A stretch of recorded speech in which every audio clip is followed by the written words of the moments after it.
And thank you all so much for joining us. I would like to welcome Dr. Nadine Burton from University of Maryland Eastern Shore to share some of the latest updates from her African Heritage Specialty Crops research. Dr. Burton, please take it away. Thank you, Nise, and it's a pleasure to be here today. And of course, these are nothing new. We started back in 2015. So you'll see some of the things that we have been working on from then until now and the things that we have accomplished. So Nate, can you go to the next slide, please? All right, so this would be my outline. I'll talk about the background, how we come about doing ethnic crop research, or heritage crop is a preferable term that we like to use. We'll talk about some of the crop trials, the marketing opportunities, and we'll talk about the support that we as a university give, and some of the crops that we are now working on research.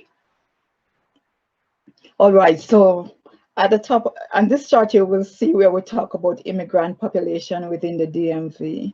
And we all know where the DMV is, the capital of it's our nation capital. And this area acts like a magnet to pull immigrants in from the early 60s. And this influx of immigrants creates a greater change in demography.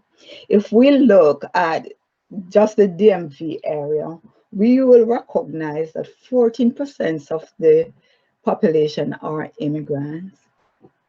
In Maryland, 15%, in Virginia, 13%. But when you look in the DMV area on our own, 23% of immigrants, 23% of the population are immigrants. And this tells us that there are 23% of this old number, the 6 million number, we need to provide for. Why? Because we as a nation believe in food security. And food security is basically providing enough food of preference. And when people migrate, we don't get food of preference because our staple, our dishes, our culture is totally different. And so that's one of the reasons for us to really focus in our attention. Researchers, food scientists, that is one of our priority. And based on the fact that land is not increasing and we have a population increasing, and we have to find ways to feed our nation. So by diversifying, it's one way that we can enable food security. Can you go to my next slide, please? Okay, so origin of non-citizens. This is the origin. Of course, I'm Jamaican. And if you know anything about history, I'm African descent. I might not tap into everything that an African presenter might do, but we have similar characteristics, especially when it comes to our food. And so if you look at this chart, you'll recognize that Africa is the 4th largest non-citizen population. And based on the population within the DMV, 1 in every 7 person is a migrant. This increase in migrant population creates a demand for locally grown heritage crops. And as such, researchers and food scientists as myself, we try to respond to this situation. In 2015, Miss Corey Cotton, at the time, she was my supervisor. She had sat in a segment at the Small Farm Conference that entitled Ethnic Crops. And based on the information that she gathered, she recognized that farmers want to seize the opportunity for growing this crop, but they lack the information, the know-how, what crop to do, where would they find market, how would they sell it, and all of that. So she turned to me, that I was just in my first year in my PhD, and she said, I need your help on this. And of course, it's something that I've grown up with. Most of the crops that she brought to my attention, I was familiar with. And I was more than willing to do it because I was benefiting both ways. I would able to grow the things that I like to eat and experiment on these things. And so I was willing to do this research. Can you go to the next slide for me, please? Okay, so we talk about African heritage. When we migrate, when we come to the United States or go in other parts in the world apart from our country, there are some things that we can take with us. Some of the things that we inherited, our fashion, our dance, our music, we take that with us. But unfortunately, we cannot take our food because we don't get to take our food because, of course, we know foods are perishable. And if we do purchase food from back home, we get them in different form. And so as just as other culture, African use their food as a passport to their country. We use it for just about everything. If we're celebrating, there has to be food, and it's hard to have an African celebration and then we cook American dishes. For me, you'll hear people say, "Hey Nadine, are you cooking Jamaican?" I have to cook Jamaican. I don't know how to cook any other dishes, and so I will cook Jamaican. So whatever I'm having, somebody can look that Jamaican food is present. If it's church, I'm taking curry chicken or jerk chicken or jerk pork or something. But I have to take something from my culture, and because of that, it creates an opportunity for farmers to grow these crops. I remember my first time going to Florida when I came to Maryland. I spent all my money when I walk in the store. I was just shopping. I was buying buns, syrup, this, that, everything I was taking home with me. And so by the time I got home, I realized I was broke. I had no money, but it felt good. It was satisfying because I'm eating the things from home.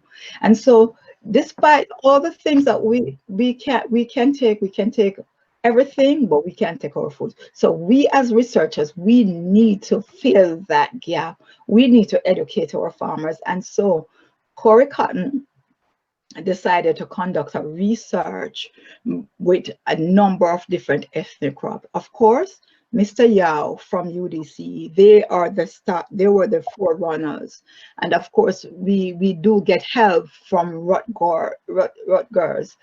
They too are in New Jersey. They are in way long before us. They are the one who came up with, I think it was 40 different crops that can be grown on the East Coast. And so from those crops, we select these 21 crops and we conduct a research, a crop trial.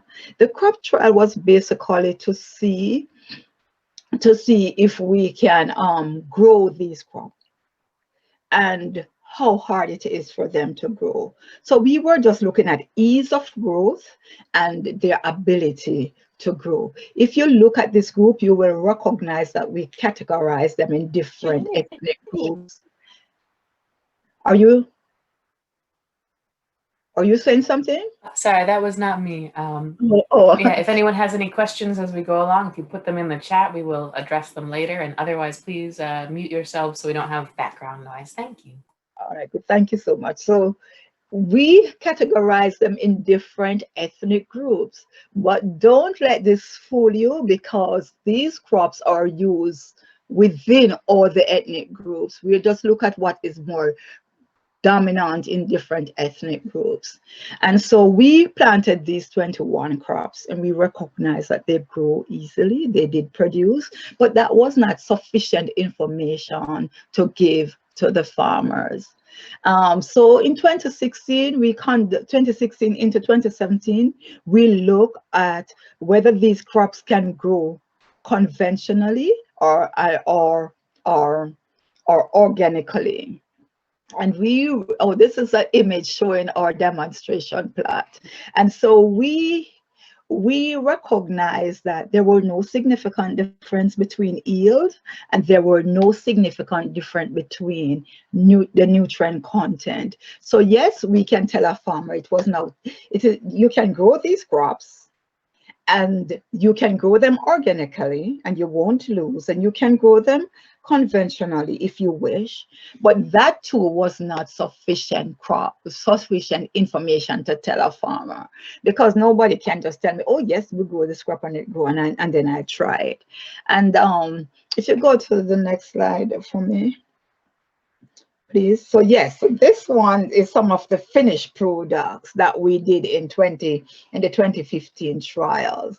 But as I said earlier, we did not have enough information to take to the farmer. Yes, they grow. Yes, you can grow them organically, and they also grow chemically, and the nutrient content is not affected. But so when I graduated 2017, I want to conduct further research, to have research information that I can give to a farmer. So we conducted research on 3 crops: Jamaican Scotch bonnet, callaloo, and sorrel. And we planted 1/4 acre of each of these crops. One of the reasons for us to plant these 3 crops is because of their value added potential, and because they are widely used across ethnic groups. So these crops will provide larger market. We could tap into different ethnic population. That's what I was looking at when we did these crops. Can you go to the next slide? And so these are some of the value added abilities for the hibiscus or sorrel. It is used for juice. It's a Christmas drink in Jamaica. When I was growing up, my granddad would plant it like June, and we harvested October, November. But it would be our Christmas drink. Today, it is used in supplements. It is sold as tea. It can be freeze and change the form so it can have a longer shelf life. And it is used in cosmetology also. For the Scotch bonnet pepper, it is known for the spice, but it can use as jerk sauce. It can be ground. It can use to make pickle. They are now using it in jams and other things. For callaloo, on the other hand, this is a refreshing drink back home. It is sold in can for longer shelf life, or we get it fresh. However, today at the university, we are playing with blanching, and we have blanched somewhat like 2 years now. And when we break the pack open, we see green, fresh, just ready. You can just throw it in your microwave and it's ready to use. We have not finalized that processing yet. We're still working on it, but I am looking in the future to see this in the refrigerator and store on shelves, etc. Can you go to the next one, please? Okay, so this is the callaloo, Amaranthus viridis. This is our 1/4 acre that we planted, and as said earlier, different culture uses it, and that is why I think this is a cool crop for us to try. If you look at Asia, Africa, Oceania, Europe, the Caribbean, and everybody has a different name. Where the Caribbean call it callaloo or greens, and wherever I go, I know what that is. But I dare not go up to an African who is not familiar with the term callaloo and said, I'm growing callaloo. Or I dare not go to somebody from Asia and said, I'm growing callaloo. So this is where the trick comes in, because we don't normally use a scientific name to describe our food. And so that's one of the things that we're struggling with, is to tap even deeper in the market opportunities that are available to us. So knowing the names, knowing the target group, and so you can now present what we're growing. So that is the next step for us. So in 2018, we planted the 1/4 acre. Can you go to the next slide for me? Okay, good. So we planted 1/4 acre because now this will give me more meat on the bone. This will give me more research-based information to say to a farmer whether or not this is a good crop to grow.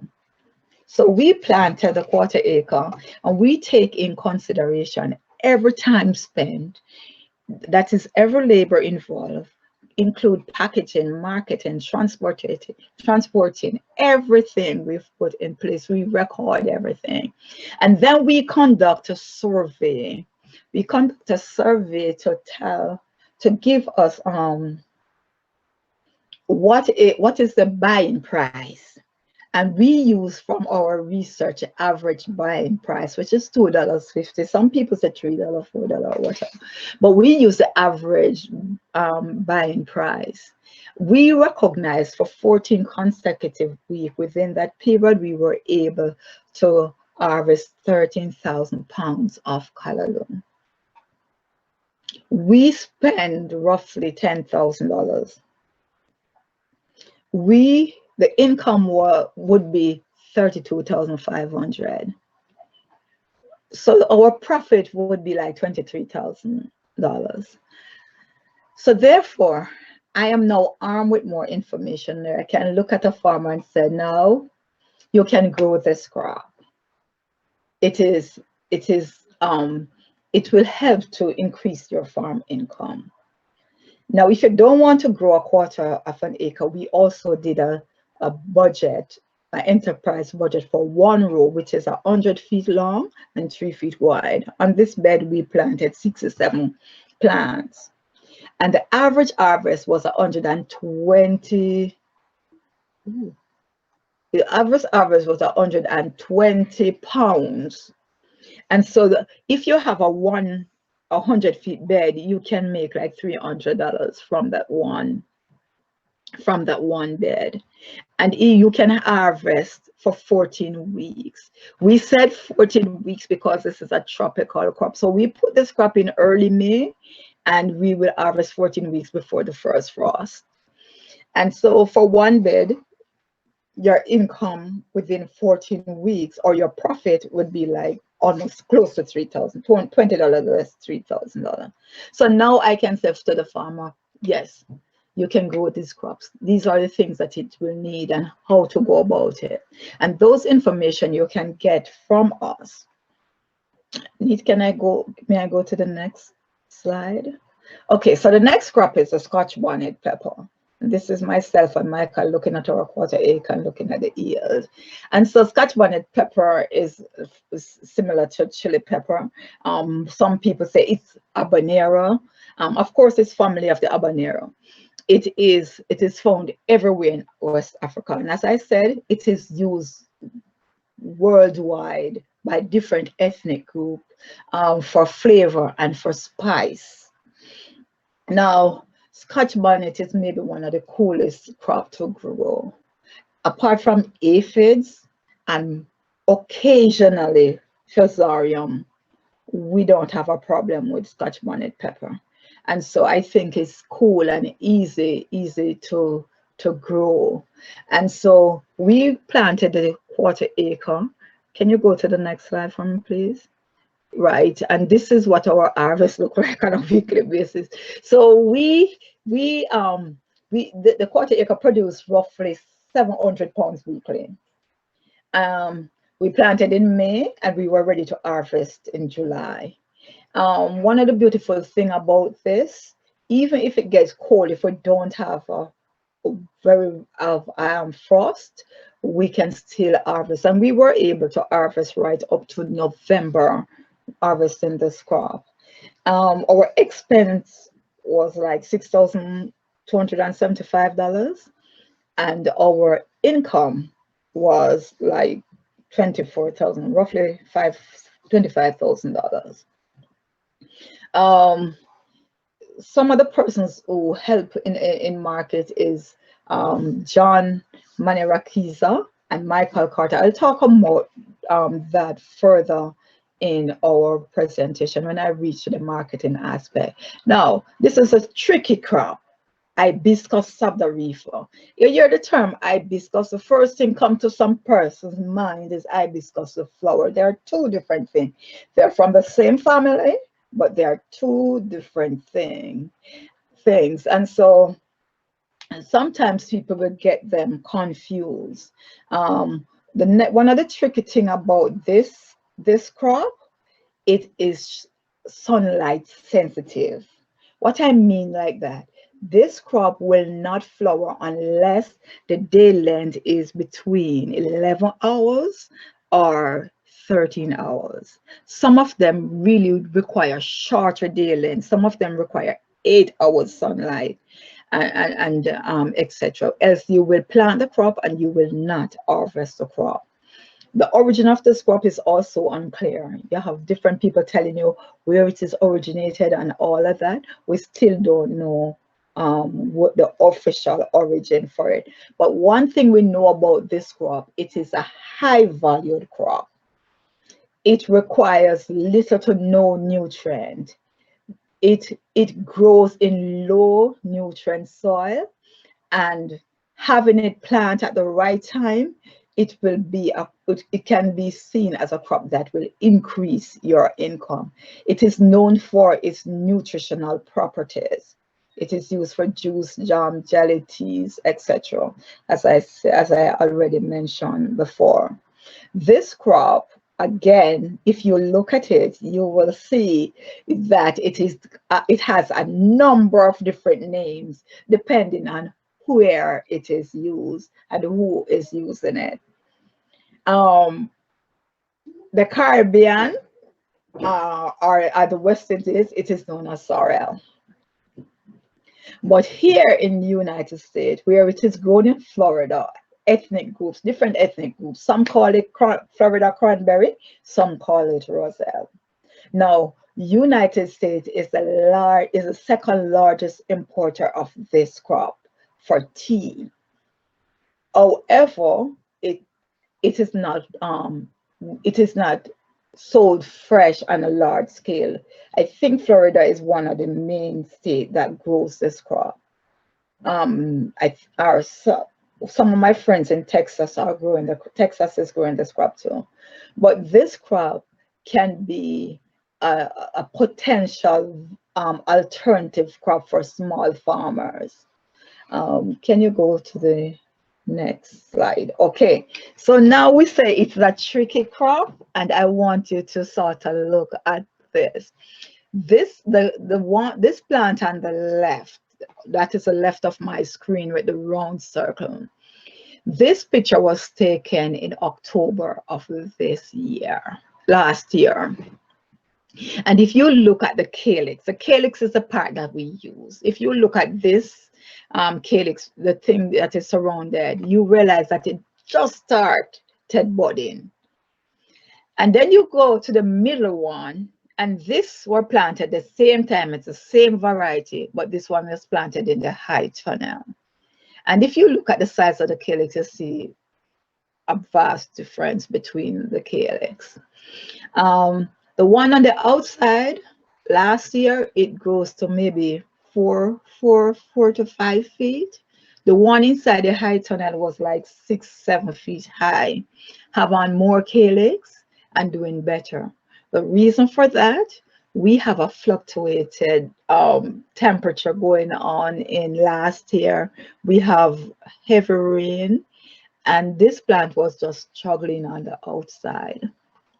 And so we were not able to even harvest anything from that. In November, we were able to harvest from the one in the high tunnel. We have that in the high tunnel up until December, early December, before we take it out. But we were able to harvest from that crop. Now, the one on the Dr. Burton, I'm sorry to interrupt. I just wanted to let you know I can give you 10 more minutes. All right, good. The one on the right, this one in the pot. This was the variety that did not flower in 2018. So we were able to plant this in high tunnel, and because this was one of the plants that require longer daytime. So we planted December, and by January it started flowering. This is what it looks like in February. So that is the trick about this crop. You have to find the right variety, and you have to plant it in the right growing conditions. Next slide, please. All right, so for our hibiscus, the year when we did harvest it, and that is what it looked like in the field, and that was a blessed year for me. I did not know what variety it was. My friend sent me that variety from Texas because it did so well, and we were able to harvest twice before the frost. Now we grow this, we keep the seed, and we have been, that's the one we planted last year. We are trying to get as much seed from this, and we renamed this the Mid-Atlantic adapted variety. One, we really didn't know what variety it was, and so we want to keep that. So if our farmers want, then we can give them. Now this, from one plant, we were able to obtain 3 pounds of sorrel after it was deseeded. And this crop, when it is sold fresh, can be sold for $15 to $20 a pound, right? Because everything that you get in the US is changed, the form is changed, whether it is freeze-dried, dried, or it is made in tea or juice. So now to offer free fresh produce, we'll have a higher marketing price. Can you go to the next slide, please? Okay, so marketing opportunities. Where can we sell these crops? For every retail, wholesale, farmers market, restaurant, we went everywhere because we were introducing the crop to persons, and we want to see what our person feel about the crop. How much will they buy? And this was done in 2018, and so we recognize that there was a demand for, this is done for callaloo, there was a demand for roughly 6,000 pounds of callaloo weekly. And so now we can tell a farmer, if you grow it, then we can help you to find market. Some of the persons, as I mentioned earlier, who are the leading face in marketing. They are the soldiers, they are the face for heritage crop marketing. They're the one who's bringing the farmers and the buyers together. One of them, Mr. John Manirakisa and Mr. Michael Carter. They're the one who are doing it, and they're making headways. They're advertising and bringing farmers in touch with buyers. Can you go to the next slide, please? Okay, so what we do, I said we're going to talk about our support. So apart from helping you to find your market, we do all the training. Whatever crop you have in mind, and what, based on the research that we've done, we will help you to, from seeds up to packaging. Everything we will help you do with. Next slides. Okay, so we do not just train you how to grow it, we also help you in preparing. So these are just workshops where we conduct workshop and showing persons how to prepare it. So we are not just looking at ethnic or just African diaspora, but we are also looking at persons who are interested in trying new things. And so we introduce it to our campus and small groups who want to know about it. So we train people how to prepare it both Jamaican way and African way, because we both cook differently. Next slide, please. So yes, we have come up with so much different recipes. You want these recipes, you can get them. We have them. We come together. We put them out there. You can find them on our website. So these are some nutritious dishes. All right. Good. So we train you how to grow it, both how to prepare and how to prepare it. And we provide you with the seedlings. These are two of my farmers, Thelonious Cook and of course Mr. Roy Evans. And they are two of my champion farmers. Thelonious is doing super well with his callaloo. This man he's specified in growing Scotch bonnet pepper. That is his thing. And so every year he will, okay, I want 200 plants, I want 50 plants, I want whatever amount he wants. Then he will drive all the way from Baltimore and come down to get his plants. Will you go to the next slide for me, please? Okay, so Terry Sankar, he was one of the leading farmers when we started in 2018, and he grows these crops. And as I said, we don't just train you how to grow, but we follow up with you. We keep in touch with you. we try to help in whatever area we can. So if a farmer is growing the crop, we are not leaving them by themselves. We are right there with you, helping you solve the problems and getting you to where you want to go. Next slide, please. Okay, so why African heritage crop? As I said earlier, first you have to think about, the first thing we think about is food security. And so we ensure that we have, all persons at all time can get the food of their choice. Second thing is crop diversity. If we diversify our crop, we are benefit in a number of ways. We spread production and income risk, we reduce livelihood and vulnerability, and we also help to improve our agronomy. What do I mean like that? Plants are affected in different ways. A disease that affects one plant might not affect the other, and so you will not lose right across the board. A disease, weather condition that affect one crop may not affect the other, and so you will have something to fall back on at all time. When we look at economically, growing these crops enhance our economy. It will improve our farm income. Why? Because these crops are considered high valued crops, and when you compare them to traditional crop or conventional crop, the price is way higher. And because of the demand too, people are willing to pay more for these crops. And when you look at nutrition, we know that locally grown vegetables, fruits and vegetables, is much more nutritious. Why? Fruits and vegetables tends to start losing their nutrient 24 hours after harvesting. And fruits that are grown locally are harvested at the peak of ripening, which enhance their nutritional content. Niche market is the next best thing you can have, because you're not competing with anybody. You get your own pie out of your own slice out of the cake. So you're now able to offer something that is new, something that you own, something that is in demand, and this reduces competition. It focuses business efforts, and it provides expertise, and it also establish brand loyalty. So these are the things why, as a researcher and a food scientist, I'll say to you, tap into growing these ethnic crops. I think that's it, Neve. Oh, crop in research. So these are the crops that we are doing. These are the crops that I'm planning on growing this year. In 2018, we grew yucca. YUCCA. I don't call it yucca. This is cassava to me, right on, and my right hand of the right hand of the screen.